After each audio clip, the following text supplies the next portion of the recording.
What happens when a CEO orders a meal at his own diner and discovers the truth behind the smiles? Jacob Reed, the CEO of a small diner chain with 13 locations, had built his business from scratch over the last decade. He prided himself on creating a family-friendly atmosphere, but lately things felt off. Customer complaints about slow service and rude staff had been piling up, and employee turnover was at an all-time high. Jacob's regional managers assured him everything was fine, but the reports didn't match the whispers he'd been hearing. Frustrated and determined to see the truth for himself, Jacob decided to go undercover at one of his locations.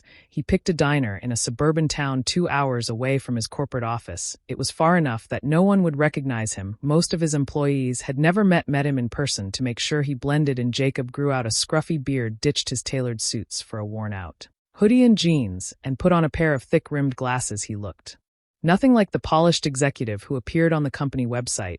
He walked into the diner at lunchtime, the place buzzing with chatter and clinking dishes. The dining area looked clean, but dated, the booths slightly worn. It was terrible, but it wasn't the warm, welcoming space Jacob had envisioned. When he started the company, a young waitress with tired eyes approached him, her name tag reading Megan. "Hi there, welcome," she said, her voice cheerful but strained. "Can I get you started with something to drink?" Jacob noticed the faint bags under her eyes and the hesitation in her smile. Something about her seemed off, but he brushed it aside. "Just coffee, thanks," he said, sliding into a booth near the window. Megan nodded and hurried off, weaving between tables with practiced efficiency. Jacob watched as she juggled multiple orders, refilled drinks, and picked up plates from the kitchen. She was clearly overworked, but she never showed her frustration to the customers. When Megan returned with his coffee, Jacob ordered a burger and fries. As she scribbled on her notepad, a man's voice boomed from the kitchen. "Megan, what's taking so long? You're falling behind again." The voice belonged to a short, stocky man in his 40s, wearing a stained apron. Jacob guessed he was the shift manager.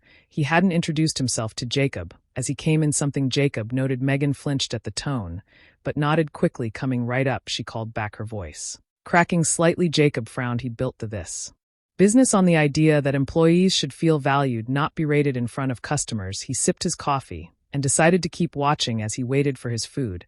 He overheard snippets of conversation from other tables. A family at the booth behind him complained about waiting too long for their meal. A pair of teenagers whispered about how rude the manager had been to their waitress earlier. The atmosphere felt tense, far from the friendly diner experience Jacob had envisioned. When Megan brought out his burger, she apologized for the delay. "Sorry about the wait," she said softly, avoiding eye contact. "No worries," Jacob replied, offering a small smile. "You're doing great." Her eyes flicked up for a moment, surprised, before she nodded and hurried off again. Jacob had barely taken a bite when he heard muffled sobbing coming from the kitchen. He froze his fork halfway to his mouth. The sound grew louder, unmistakable. Now it was Megan. He set his fork down and strained to listen. "I'm trying my best, okay?" Her voice cracked through the thin walls. "I haven't had a break in 6 hours, and I'm doing everything I can." The manager's voice cut in, dismissive and sharp. "If you can't handle the pressure, maybe you're in the wrong job. We don't have time for excuses." Jacob's stomach turned. He couldn't sit still. He slid out of the booth, leaving his half-eaten burger behind, and walked toward the kitchen door. What he saw made his chest tighten. Megan stood with trembling hands, wiping her eyes with the back of her sleeve.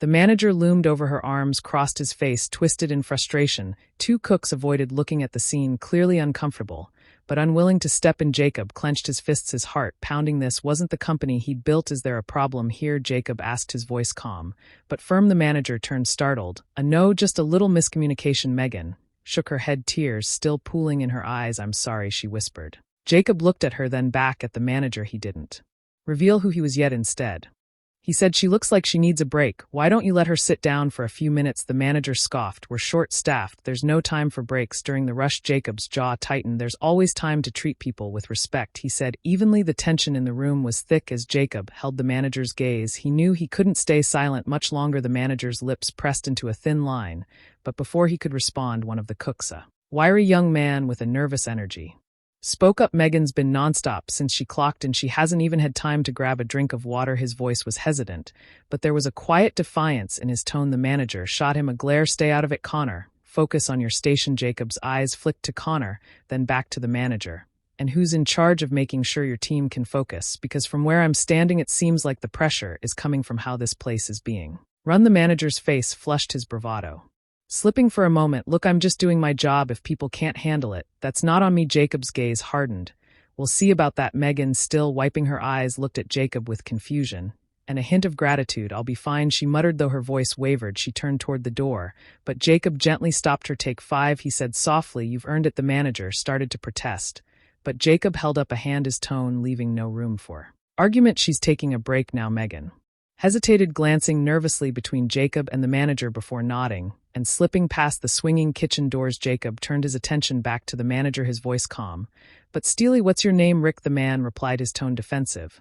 And who are you to come in here and tell me how to run my shift? Jacob ignored the question. How long have you been the manager here? Rick folded his arms. About 2 years, and I've kept this place running just fine, so I don't need some random customer stepping in. And you call this fine? Jacob interrupted, his voice rising slightly. Your staff is overworked, your customers are complaining, and you're berating people in the middle of their shifts. That's not fine, it's a mess. Rick opened his mouth to argue, but Jacob cut him off again. You might want to think about how you're treating people, because I guarantee if I were your boss this wouldn't fly. Rick's face paled slightly, but he quickly tried to mask it with a scoff. Right, well, you're not my boss, so.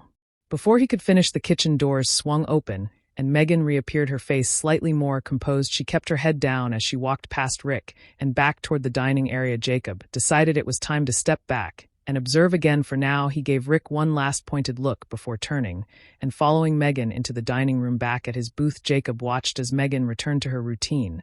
She moved a little slower now, her exhaustion more apparent, but she still managed a small smile for every customer she served. Jacob noticed her taking extra care with a young mother struggling to keep her toddler entertained, offering crayons and a paper menu for the child to color on. He also noticed Rick glaring at her from the kitchen window. Jacob took out his phone and discreetly started taking notes. He jotted down everything he'd observed: Rick's behavior, Megan's workload, the complaints from customers. He also noted Connor's quiet defense of his coworker after finishing his meal.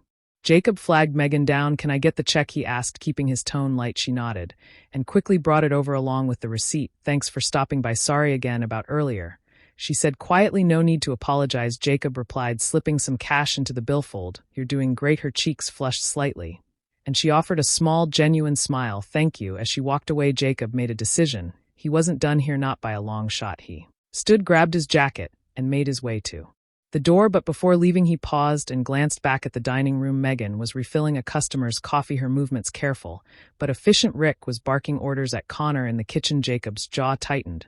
He pushed open the door and stepped outside, pulling out his phone. Janet, he said when his assistant answered, I need you to clear my schedule for tomorrow and get me everything we have on the staff at the suburb name location. Employee files, performance reviews, all of it. Got it, Janet replied without hesitation. Anything else? Jacob glanced back at the diner one last time before walking to his car. Yeah, he said, make sure my regional managers are ready for a meeting. We need to talk. He hung up and slid into the driver's seat, his mind already racing with plans. Tomorrow Jacob wasn't just going to observe, he was going to take action. The next morning, Jacob arrived at the diner just after opening, wearing the same scruffy disguise as the day before. This time, he carried a small notebook in his pocket and a renewed sense of determination. He wasn't here to sit on the sidelines anymore. The morning shift was quieter, giving Jacob the chance to observe without the chaos of a lunch rush. Megan was already on the floor, her movements deliberate, but slower than the day before. She looked even more drained, her smile thinner. Rick wasn't in sight yet, but Connor was in the kitchen prepping ingredients. Jacob waited until Megan passed by with a coffee pot before calling her over. Hey, Megan, he said, keeping his tone casual. Do you have a second? She hesitated, glancing at the few customers scattered around the diner. Sure, but I can't stay long. We're short-staffed again. I won't keep you, Jacob promised. I just wanted to ask, how long have you been working here? She blinked at the question, clearly caught off guard. About 8 months. Why? Jacob leaned forward, slightly lowering his voice.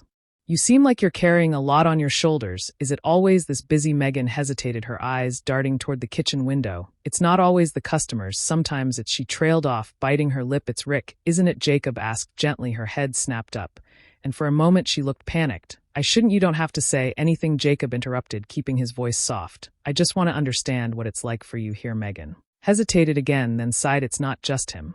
It's everything. We're always short-staffed, and when things get hectic, he just makes it worse. I know he's under pressure too, but it feels like we're always the ones paying for it. Jacob nodded, his mind racing. He decided to push a little further. What about Connor? He seems like he tries to help. Megan's expression softened slightly. Connor's great. He's only been here a few months, but he's one of the few people who actually cares. He covers for people when they're struggling. Honestly, if it weren't for Him, I probably would have quit by now. Before Jacob could ask any more questions, the kitchen door swung open, and Rick strode out his presence, immediately shifting the energy in the room. Megan's shoulders tensed, and she quickly excused herself to refill a customer's coffee. RCK didn't seem to notice Jacob, as he barked instructions at Connor, who nodded silently. While dicing vegetables, Jacob's jaw tightened as he watched. This wasn't just stress, this was a pattern. Jacob let the morning play out, watching how Rick interacted with the staff and how the team managed despite the clear tension. By the time the lunch rush started, the diner was back to its usual pace and Megan was running between tables again. It wasn't long before the first incident occurred. A customer, an older man in a flannel shirt, flagged Megan down to complain about his eggs being overcooked. Megan apologized and offered to have the kitchen remake them. "Can you just do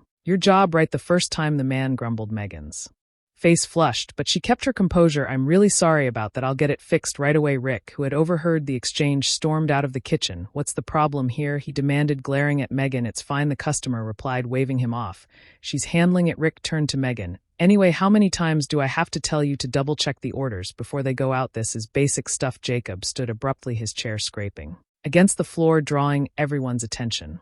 "That's enough," he said firmly, his voice cutting through the room. Rick turned to Jacob, his face twisted in annoyance. "And who the hell do you think you are?" Jacob reached into his pocket and pulled out his wallet, flipping it open to reveal his company ID. His voice was calm, but there was no mistaking the authority behind it. "I'm Jacob Reed," he said, locking eyes with Rick. "I own this diner, and 13 others, just like it." The room went silent. Megan froze mid-step, her eyes wide. Connor peeked out from the kitchen, his knife still in hand. Even the customers seemed to hold their breath. Rick's face went pale, then flushed red. I didn't realize." "No, you didn't," Jacob cut him off, "because if you had, you wouldn't be treating my staff like this, or my customers." Rick stammered, but Jacob didn't give him a chance to recover. "Leighton, talk in the back," Jacob said sharply, motioning toward the office. Rick hesitated, then nodded stiffly and walked toward the kitchen. Jacob followed, pausing only to glance at Megan. "I won't let this slide," he said quietly. In the office, Jacob shut the door and turned to Rick. "Do you have any idea how out of line you've been?" Jacob asked, his voice low but firm. Rick opened his mouth, but Jacob held up a hand. "Save it. I've seen enough. You've been with this company for 2 years, and in that time you've managed to create a toxic environment for your team. Do you have any idea what that does to morale, to customer service, to the business?" Rick looked down, his bravado completely gone. "I get it," Jacob continued. "This job isn't easy, but that doesn't give you the right to treat people the way you do." Rick swallowed hard. I can do better. You're done," Jacob interrupted, his voice final. "I'm letting you go effective immediately." Rick's head shot up, his eyes wide. "Wait, you can." "I can," Jacob said firmly, "and I'll make sure HR processes your severance package. But you're no longer part of this company." Rick stood there for a moment, frozen, before nodding stiffly and walking out of the office without another word. Jacob exhaled, running a hand through his hair. He didn't relish firing people, but this was necessary. When he stepped back into the dining area, all eyes were on him. Megan and Connor stood near the kitchen, their expressions a mix of shock and cautious hope. Jacob took a deep breath and addressed the room. "I want to thank everyone for their hard work," he said, his voice steady. "Things are going to change around here. Starting today." He looked directly at Megan and Connor. "You two meet me after your shift. We need to talk." The tension in the room began to ease, replaced by a buzz of curiosity and relief. Jacob knew this was just the beginning, but for the first time in a long time, he felt like he was steering his company in the right direction. After the last customer left, and the lights were dimmed in the dining area, Megan and Connor stood awkwardly by the counter, waiting for Jacob to speak. The hum of the kitchen appliances was the only sound in the room. Both looked exhausted, but there was a cautious hope in their expressions. Jacob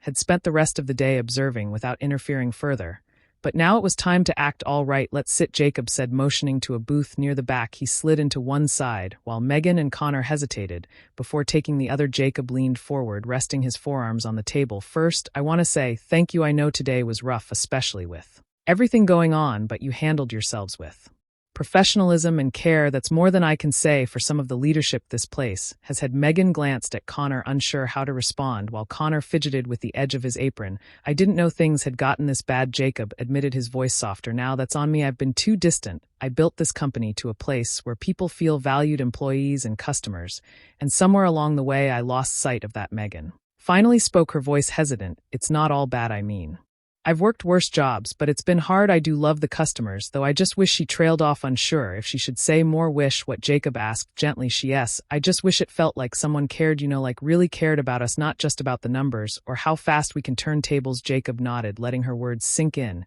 "And Connor, what about you?" Connor looked up, his voice quiet But steady, honestly, I didn't plan to stay long, but I couldn't leave not with how much Megan and the others have to deal with. Someone needs to have their back. Jacob felt a pang of guilt. These two were the backbone of this place, and they'd been holding it together while he'd been sitting in an office trusting reports and spreadsheets. Well, that changes now, Jacob said firmly, but I'm not just going to tell you things will improve, I'm going to show you. Both Megan and Connor looked at him, curiosity and skepticism flickering in their eyes. Here's what's going to happen, Jacob continued. First, I'm bringing in a new manager, someone with experience, but also someone who knows how to lead with respect. In the meantime, I'll personally oversee things here until we get everything on track. Megan's eyes widened. You mean you're staying?